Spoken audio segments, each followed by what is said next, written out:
Welcome to Sahaba Role Models, the podcast where we bring the lives of the Prophet's companions to light, not just as history, but as living guidance for our world today. In this episode, we're facing a hard truth. Too many Muslims today are selling pieces of their identity for recognition, softening the truth for applause, adjusting their deen for political approval. But we begin Season 4 with a man who reminds us what real honor looks like. Abdullah ibn Hudhafah as-Sahmi stood before emperors, faced threats, torture, and the lure of power, and still never flinched. He didn't kneel for kings because he had already bowed to Allah. He shows us that dignity isn't earned through worldly acceptance. It's preserved through unshakable faith. So today, we begin not just another season, but a call to reclaim our Islamic pride through the stories of those who never compromised it. Imagine being face to face with the most powerful rulers on earth, really powerful. Yeah. And standing firm, totally unwavering in what you believe, despite just immense pressure. It's hard to even picture. That's the incredible story we're diving into today.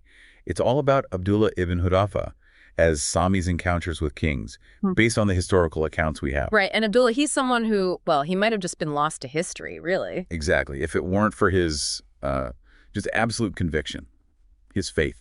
And the amazing situations that faith led him into. It really sets the stage when you think about the time period, too. Definitely. We're talking the very early days of Islam. The Prophet Muhammad, peace be upon him, had just started this significant initiative. Inviting rulers outside Arabia to Islam. Sending letters. And you just have to think about the sheer courage involved, the dangers these messengers faced heading into foreign lands with, well, such a profound message. A challenging one, for sure. Absolutely.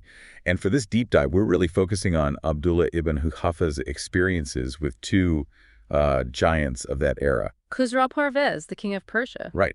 And Heraclius, the Byzantine emperor. Huge figures on the world stage back then. So our mission today, for you listening, is to try and grasp the essence of that unwavering faith.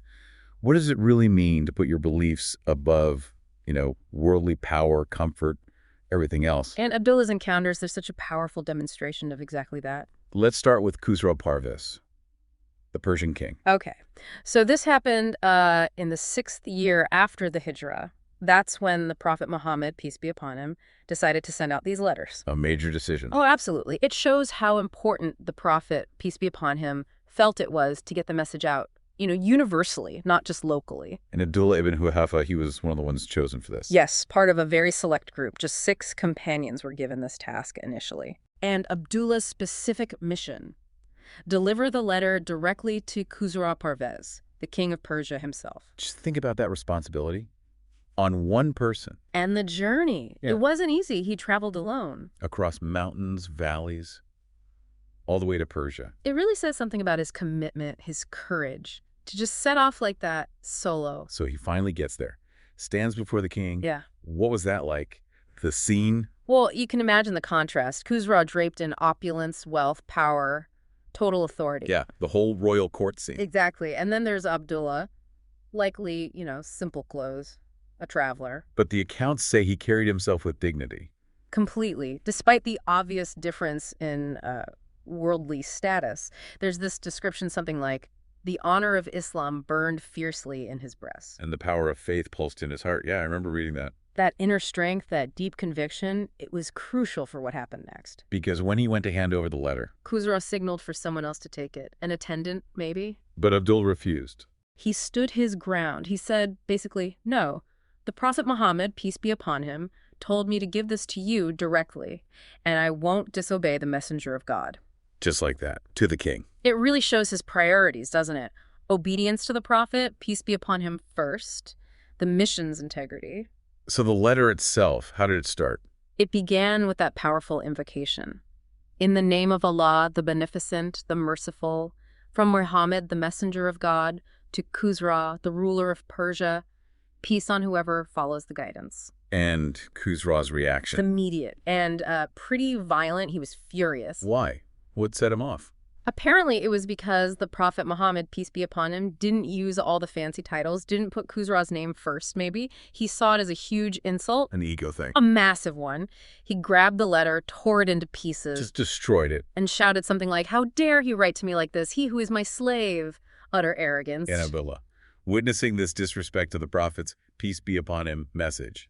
He remained calm, steadfast. He later said, "By God, I don't care what happens to me after the letter of the Prophet has been so badly treated." His focus wasn't on himself. So he just left. Immediately. Turned around and walked out. His job was done. He delivered the message. The king's reaction, that was on the king. Incredible strength. It really is. His concern was the message, not his own safety or trying to appease the king. And when word got back to the Prophet Muhammad, peace be upon him, about the letter being torn up, His response was profound. Just, may God tear up his kingdom. not a curse out of anger, but sort of consequence. Exactly. A consequence of rejecting that divine guidance so arrogantly. Interestingly, the story doesn't quite end there with Khusra. No, it doesn't. Apparently, after Khusra's anger cooled down a bit, he tried to get Abdullah back. But he was already gone. Long gone, on his way back. Yeah. So Khusra then turned to his governor in Yemen, a man named Badhan. Right. What did he tell him to do? He ordered Badhan to send 2 strong men to Medina, their mission. Find the Prophet Muhammad, peace be upon him, and bring him to Persia. Like, summon him. Or arrest him. It definitely sounds like a demand, a summons backed by threat. So these 2 messengers from Badhan, they actually reached Medina. They did. They found the Prophet Muhammad, peace be upon him, and delivered Khusra's demand. Probably quite intimidatingly, representing the Persian Empire. How did the Prophet, peace be upon him, react to that? With remarkable calm and divine insight. He told them to come back the next day. Okay. Building suspense. You could say that. When they returned, he didn't address their demand directly. Instead, he told them Khusra was dead. What? Yes. He told them Khusra had been killed by his own son, Shirwai, and he even specified the night and the month it happened. He prophesied it, just like that. Precisely. Imagine being those messengers, hearing this news about your king from this person you were sent to summon. Mind-blowing. What did they do? They were stunned. They asked the Prophet, peace be upon him, if they should report this back to their governor, Badhan. The Prophet, peace be upon him, said yes, and told them to tell Badhan that his religion, Islam, had informed him of this, and more. If Badhan accepted Islam, he'd keep his position as ruler over his people in Yemen. An offer along with the prophecy. Exactly, and sure enough, just as the messengers got back to Yemen, a letter arrived from the new king, Shirwai. Confirming everything. Confirming he had killed his father, Khusra, explaining why everything the Prophet, peace be upon him, had said turned out to be true. Wow. So that was it for Badhan. That was the sign he needed. He, along with the Persians in Yemen, embraced Islam, all stemming from Abdullah's faithful delivery and Khusra's, well, terrible reaction. An amazing chain of events. Okay, let's shift gears now. Years later, different empire. Right, the Byzantine Empire and Emperor Heraclius. This encounter happens during the time of Caliph Umar ibn al-Khattab, right? Yeah. Yes, years later. During the ongoing conflicts, the expansion of the Muslim state meeting the Byzantine frontier. It was the 19th year after Hijra, actually. And how did Abdullah end up facing Heraclius? He was captured in battle, taken prisoner by the Byzantines. And Heraclius wanted to see him. Apparently so. News about the Muslims, their strength, their incredible faith had reached the emperor. He'd reportedly told his soldiers to bring any captured Muslims to him alive. He was curious, maybe trying to understand them. So Abdullah's brought before Heraclius. What happens? The emperor looks him over for a while, studies him, then he makes an offer. The conversion offer. Yes, he says, basically, become a Christian and I'll set you free. You can live here under my protection. A direct challenge to Abdullah's core identity. And Abdullah's response? Immediate. No hesitation. Death is preferable to me 1,000 times to what you ask me to do. Just straight up refusal. Again. It tells you everything about the depth of his faith, doesn't it? It wasn't just belief, it was more valuable than life itself. So Heraclius didn't give up there. No. He tried a different tactic. Temptation. Worldly power. What did he offer? He offered to share his authority. Make Abdullah his aide, second in command almost, if he abandoned Islam. Heraclius clearly saw something remarkable in Abdullah's character. Strength. Integrity. But again. Again, Abdullah stood firm. Even in chains, his reply was unwavering. Something like, by God, if you gave me everything you own and everything the Arabs own too to give up the religion of Muhammad, peace be upon him, I would not do it. His faith was just not on the table. Not for sale, no price. Absolutely non-negotiable. So Heraclius, faced with this, resorts to threats. Yes, he says, then I will kill you. And Abdullah. His answer was just defiant, calm, do what you want. He'd already accepted that possibility. He was ready for martyrdom. This is where it gets really harrowing, doesn't it? The tests. Yes. It becomes incredibly gruesome. Heraclius ordered him tied to a cross. And had soldiers. What was it? Spear him. Yes, near his hands and feet. Not to kill him immediately, but to inflict pain. All while repeating the offer, renounce Islam. But Abdullah didn't break. He didn't, so Heraclius ordered a huge pot, a cauldron filled with oil. And heated it. Heated it until it was boiling furiously, a terrifying sight. And then, to ramp up the psychological pressure... He brought in 2 other Muslim prisoners. Oh, man. And threw one of them into the boiling oil right in front of Abdullah. Unimaginable horror to watch that. The account describes his flesh basically melting away, a horrific spectacle. And then Heraclius turned back to Abdullah, renewed the invitation, convert or face the same fate. The ultimate pressure tactic. You would think so, but incredibly, Abdullah still refused. He still held firm. Yes. So the emperor, maybe exasperated, maybe just defeated by this sheer resilience, ordered Abdullah thrown in too. But then something unexpected happened. As they were leading Abdullah towards the cauldron, he started to weep.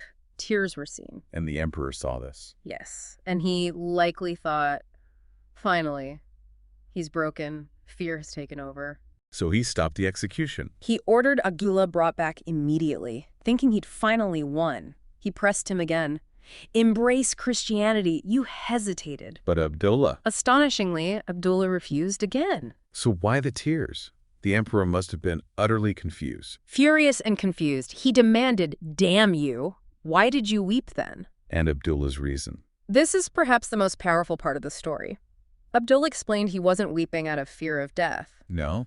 He wept because he only had one soul, one life, to give for God. He wished he had more lives. Exactly. He said his deepest wish was to have as many souls as the hairs on his body so he could sacrifice every single one of them in the way of God, enduring that torture again and again. Yeah, that level of devotion is just breathtaking. It completely turned the tables on the emperor's understanding. This wasn't fear. It was a profound expression of love and commitment to Allah.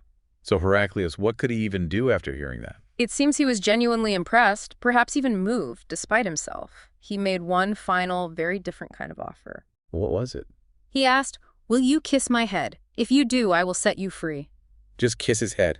After all that. Seems like a strange request, almost anticlimactic. But Abdullah didn't just jump at freedom. He saw an opportunity. He asked a question, didn't he? His strategic one. He did. He asked, "And all the Muslim prisoners also." Thinking of the others. Always. And Heraclius, maybe just wanting the whole ordeal over, or perhaps out of grudging respect, agreed. Yes, all the prisoners too. So Abdullah had a choice to make. Yes, and he reasoned it through, kissing the head of, as he thought, one of the enemies of God. Well, it was a small act. Especially compared to freeing all his fellow Muslims. Exactly. He decided the benefit vastly outweighed any personal reluctance. He thought, there can be no blame on me for doing this. It was a strategic move for the greater good. So he did it. He kissed the emperor's forehead. And Heraclius kept his word. He did. He released Abdullah and all the other Muslim captives, handed them over to Abdullah. What an incredible outcome. Not a compromise of faith at all. Not in the slightest. It was using his intellect, his leverage in that moment, guided by his unwavering faith to achieve something huge for the community. So Abdullah returns. With all the freed prisoners, he must have gone straight to the caliph, Umar ibn al-Khattab. Yes, he recounted the entire story to Umar. How did Umar react? Umar was deeply, deeply moved, immensely impressed. He showed incredible respect for Abdullah's faith, his resilience, and also his wisdom in that final act. And that's when Umar said that famous line. Yes. Looking at Abdullah and all the Muslims he'd freed, Umar declared, every Muslim has a duty to kiss the head of Abdullah ibn Hudhafah. And I shall start. And he did. Umar ibn al-Khattab, the caliph himself, stood up and kissed Abdullah's head. Wow. What a powerful gesture of respect and validation from the leader of the community. It truly underscores the immense esteem Abdullah earned through his unwavering stance for Allah. Abdullah ibn Hudhafah's story, both encounters, really, they're just such a powerful testament, aren't they? Absolutely. It shows like true power, real strength. It doesn't come from earthly thrones or armies or wealth. It comes from devotion to Allah. Yeah. From that inner conviction. He stood firm against the biggest powers of his day, put his faith above absolutely everything else. It really, Makes you stop and think, doesn't it? About our own lives. It does. Yeah. Do we ever, maybe subconsciously, trade away little bits of our Islamic dignity or principles for worldly comfort or what seems like political necessity? Yeah. Abdullah's example is a challenge. Examine your priorities. What truly matters most. And that kiss, it's so important to understand, it wasn't a compromise of faith. It was an action enabled by faith, a strategic move for a greater good, the release of his brothers. Let's all just ponder that for a moment. The depth of conviction that let him stand firm, and the respect it earned him, even from powerful figures like Umar. It's a profound legacy. It truly is. And if you find these stories as inspiring as we do, please do subscribe to our Sahaba Role Models YouTube channel for more deep dives into the lives of the prophets, peace be upon him, amazing companions. Abdullah ibn Hudhafah's faith, shining brightly against immense pressure. It's a lesson that still resonates so strongly today. Reminds us where true strength lies. Thank you so much for joining us for this deep dive. We hope you'll continue to reflect on these powerful themes we explored today. طلع البدر علينا من ثنيات الوداع وجب الشكر علينا ما دعا لله داع أيها المبعوث فينا جئت بالأمر المطاع جئت شرفت المدينة مرحبا يا خير داع ما شاء الله we did it الحمد لله ما شاء بارك الله فيكم